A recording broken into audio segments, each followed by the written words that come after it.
And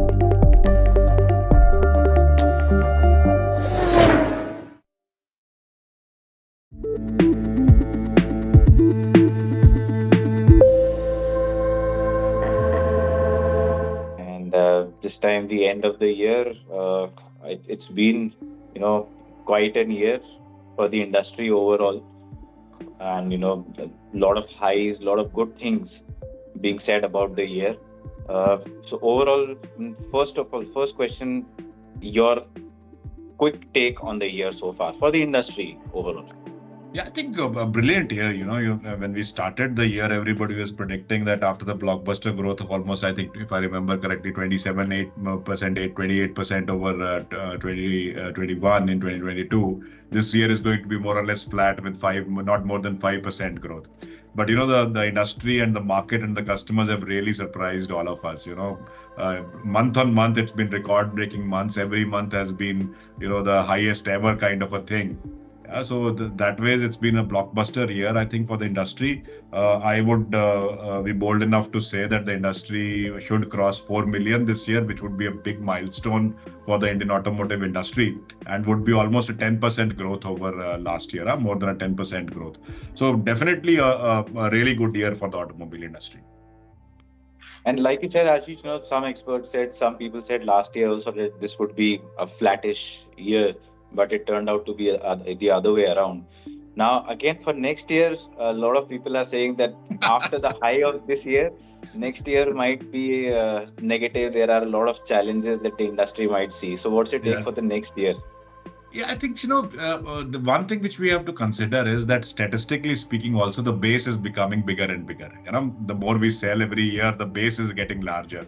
So the Right. percentage growth, when you will measure it from that metric, might not reach the 8-10% that we have been seeing, or more than 10% we have been seeing for the last 2 or 3 years. So, but in terms of absolute growth, if you see, I would say the volume might increase by the similar amount as this year, which would translate into maybe a 5 to 6% growth, but not a 10% growth over a higher base. Yeah, that's how I Right. see it. But yeah, challenges are there. Challenges were there at the beginning of this year as well. So let's see how it plays out. If demand continues to remain strong, and we will be doing our best to keep demand strong, I think there is no reason to believe that the industry will slow down. That's at least my take on it. The demand continues to be strong. All parameters are pointing towards it.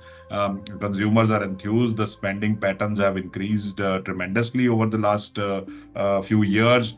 People are willing to go out and spend more and more on items or things that they want to actually own in their life and have a good time in their life. So I don't see any reason. I think from a overall environment perspective, also, if you look at it, the general elections are coming up in next year. So if there's a continuity and stability in government, that should also aid the sentiment. So those are things that give a lot of confidence. If you look at how the stock market has been performing over the last 3 or 4 weeks, that's also a strong signal that there is a solidity in the economic growth that India is seeing.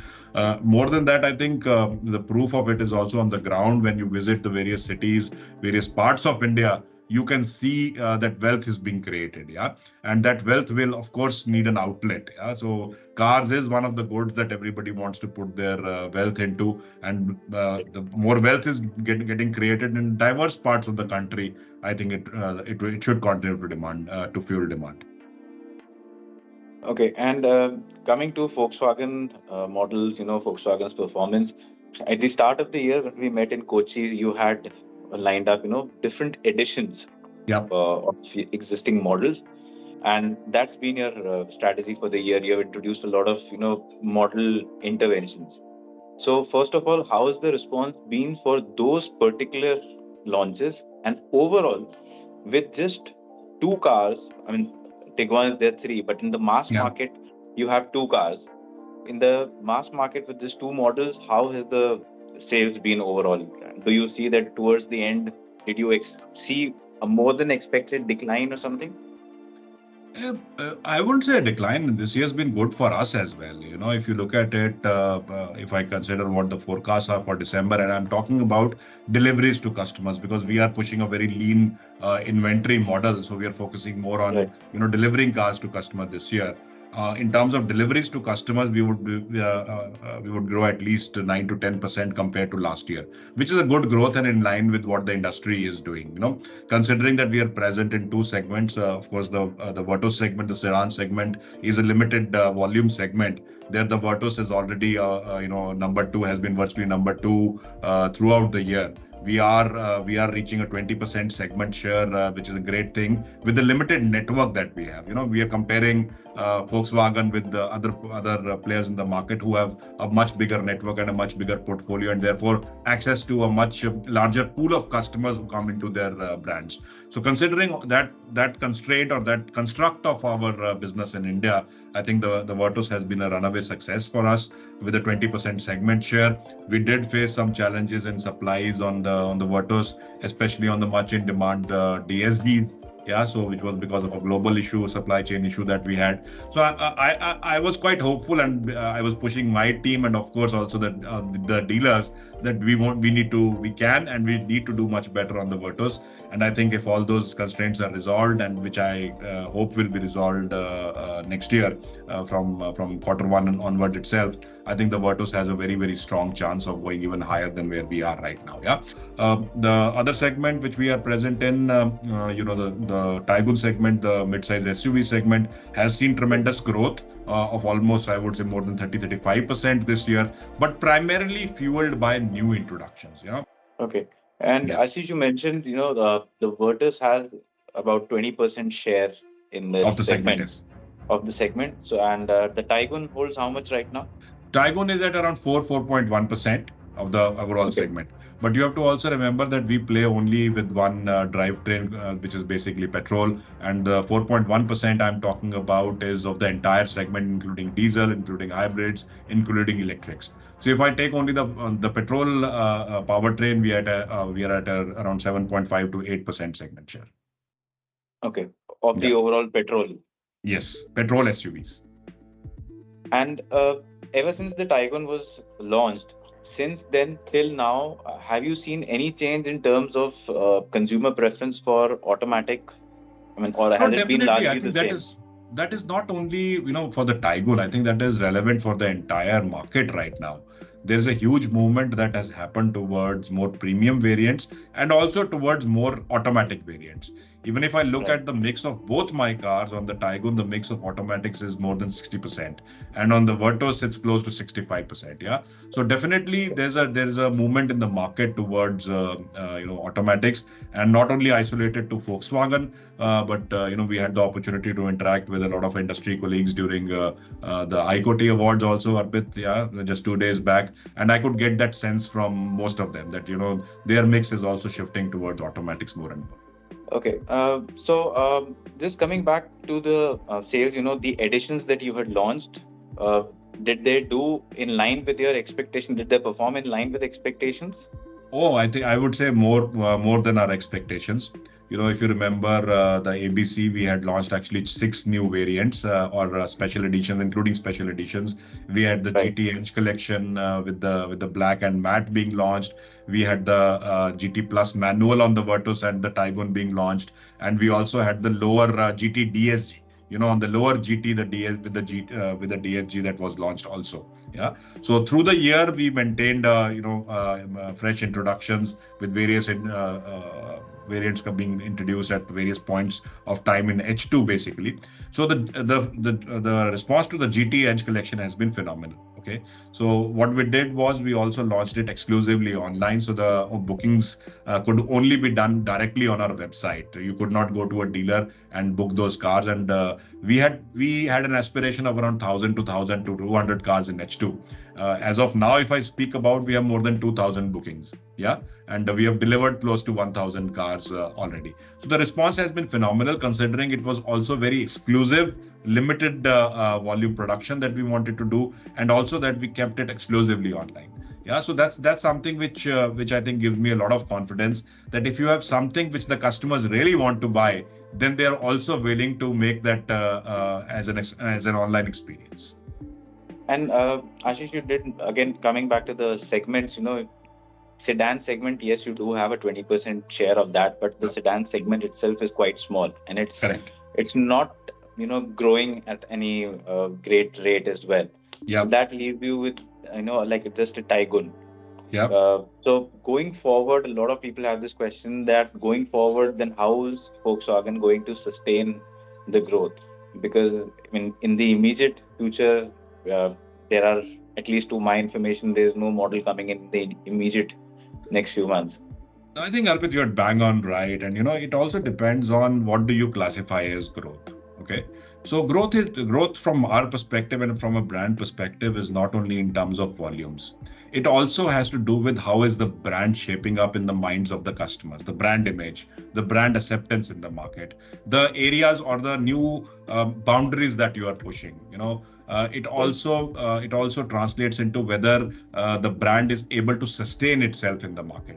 Growth comes once you reach a sustainable position in the market. So that's been our endeavor to move the brand upwards in terms of positioning, where we have been fairly successful. All the industry studies and our internal studies, which we track regularly, have shown that our brand image has improved tremendously. Our acceptance and our brand favorability, as we call it, how positively do customers see our brands, has improved tremendously. In terms of our sustainability, which we measure by are we able to sustain our future investments in terms of profitability, has grown. So that gives us a lot of confidence. But having said that, yeah, currently you see only two or three models from us. There is a need for introducing new models, and we are working on it. And you've been doing this used car business now for some time in the Yeah. country. I'm sure you have, some sort of data from the time you started the operations. So, is there any figure which you can share? That what percentage of customers who come to this used car cycle end up buying a new Volkswagen car? So if you look at it, we measure this through what we call as brand repurchase rate, right? This is a mixture Right. of customers who are actually upgrading from, let's say, a Polo to a Taigun, who trade in their car, come to us and give their Polo, and in exchange take a Taigun or a Virtus. Also, it takes into account customers who have bought another Volkswagen. They already had a Volkswagen like a Polo and bought another Taigun. So our repurchase Right. rate is close to 16%. Yeah, so that which is quite high. Yeah, so there's a lot of loyalty towards the Volkswagen brand. Consider this, na, Arpit, you have to understand the construct. We have been largely 1.1 to 1.5% of the market. Yeah. Correct. So within that construct and within that set of customers, if you have a repurchase rate of 16%, it is quite huge with a limited portfolio.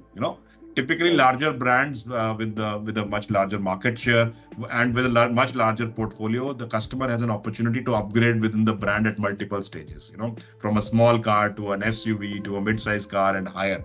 But within what we have been successful in doing is that we have been able to build a very loyal customer base who love the DNA of being in a Volkswagen. Yeah. And that's what we see with the 16% repurchase rate. Right.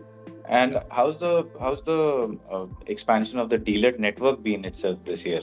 So this has Okay. been one of the largest network expansions for us in one single year since our inception in India. So we opened close to Okay. 40 to 45 new sales touch points and almost 17 new service touch points this year. So it's a huge expansion that we have undertaken with multiple formats. Right. And Ashish, in the last few years, the brand's perception, of course, it has always been good in India, but the brand's perception in terms of vehicle maintenance cost has improved a lot, Yeah. which at one point of time had gone down significantly. So, what are you doing to further improve? I mean, is there anything else in the plans that you can share with our viewers that Volkswagen is doing to bring that number further down? Yeah, I think maintenance cost, the base has been set by us already, which the proof of which is there and the customers have experienced it. And the endeavor is to make sure that our service costs continue to be competitive, not only with the segment that we are operating in, but with many of the Asian manufacturers that exist in the Indian market, because they basically set tone in terms of what the maintenance cost has to be. So we are right there. We are very competitive. We are in fact better than some of the manufacturers or some of the OEMs and even smaller segment cars. And that is going to be our endeavor to be at that level and thereabouts. Yeah. But I think the other main area that we have focused on is also improving our actual service delivery. It's not only about maintenance cost, it's also about the experience you're providing to customers at the service, right? Right. So that has been another piece which we have focused on heavily, and there also we have made tremendous progress. We track our customer satisfaction ratings and customer experience ratings both through internal studies and external studies, and both of them we have improved tremendously. And one last question. Nothing new in this question. You already have faced it pretty much every time. Uh, so, what next can we expect from Volkswagen, especially for 2024? Is there anything exciting lined up, or do we expect just product interventions and additions?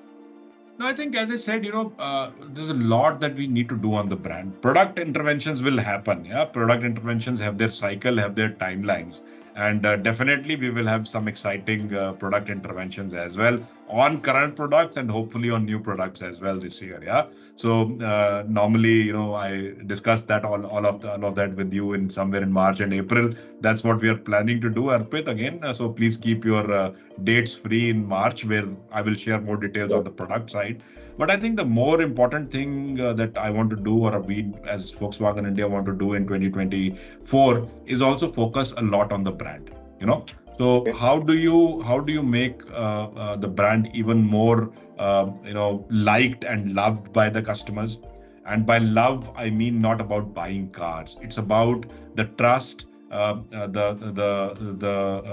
the attitude towards the brand, that we need to continue at a high level, or maintain at a high level. So that's going to be a big focus area.